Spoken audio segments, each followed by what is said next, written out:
పూర్వకాలంలో వింధ్య పర్వతాల దిగువన ఒక పచ్చని గ్రామం ఉండేది. ఆ గ్రామంలో రంగయ్య అనే ఒక పేద రైతు జీవించేవాడు. అతనికి సొంతంగా పొలం లేదు.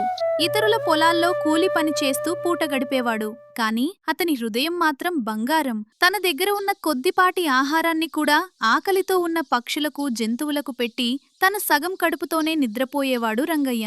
ఒకరోజు అడవిలో కట్టెలు కొడుతున్న రంగయ్యకు అకస్మాత్తుగా ఒక వింతైన శబ్దం వినిపించింది. పరుగెత్తుకుంటూ వెళ్లి చూడగా ఒక పొదలో కింద గాయాలతో పడి ఉంది ఒక అద్భుతమైన పక్షి. దాని ఈకలు అచ్చం స్వచ్ఛమైన బంగారంతో చేసినట్లుగా తలతలా మెరిసిపోతున్నాయి. ఒక క్రూరమైన డేగదాడి వల్ల ఆ పక్షికి తీవ్ర గాయాల పాలయింది. పక్షిని చూసి రంగయ్య గుండె కరిగిపోయింది. వెంటనే తన పాత కండువా చింపి పక్షికి కట్టుకట్టాడు. ఎంతో జాగ్రత్తగా దాన్ని తన గుడిసెకు తీసుకువెళ్లాడు. తన ప్రాణాలను పణంగా పెట్టి రాత్రింబవళ్లూ ఆ పక్షికి సేవ చేశాడు. 2 వారాల తర్వాత పక్షి పూర్తిగా కోలుకుంది. ఒకరోజు ఉదయం రంగయ్య నిద్రలేచేసరికి ఆ పక్షి గుడిసెయంతా కాంతిని వెదజల్లుతూ ఎగురుతోంది. అకస్మాత్తుగా ఆ పక్షి మనిషి గొంతుతో ఇలా మాట్లాడటం మొదలుపెట్టింది. రంగయ్య, నీ దయాగుణం నన్ను ఎంతగానో ఆకట్టుకుంది. నేను దేవేంద్రుడి నందనవనంలో ఉండే మాయా బంగారు పక్షిని. నా ప్రాణాలు కాపాడినందుకు నీకు ఈ వరమిస్తున్నాను. ఈ మాయా మామిడి టెంకను పెరట్లో నాటు. నీ కష్టాలన్నీ తీరిపోతాయి అని చెప్పి మాయమైపోయింది. చెప్పినట్లే రంగయ్య ఆ టెంకను నాటాడు. మరుసటిరోజు ఉదయానికే అది ఒక పెద్ద వృక్షంగా ఎదిగింది.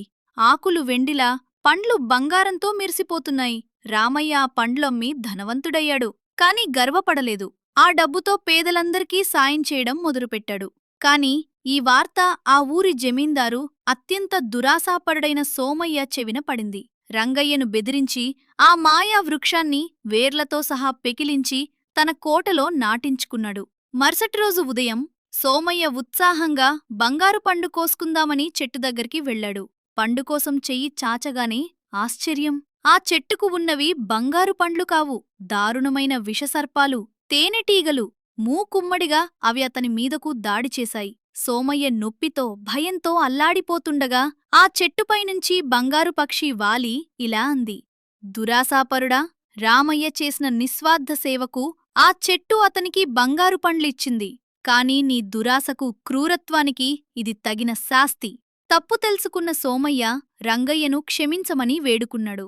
మరుసటి క్షణమే ఆ చెట్టు కోటనుంచి మాయమై తిరిగి రామయ్య పెరట్లోనే ప్రత్యక్షమైంది. అప్పటినుండి రంగయ్య ఆ బంగారు పండ్లతో పేదలకు సాయం చేస్తూ ఎంతో సంతోషంగా జీవించాడు. కథలోని నీతి ఏమిటంటే, కల్మషం లేని దయార్ద్ర హృదయం ఎప్పటికైనా అద్భుతాలను సృష్టిస్తుంది. ఇతరుల సొమ్ముపై ఆశపడే దురాశాపరులకు ఎప్పటికైనా పరాభవమే మిగులుతుంది.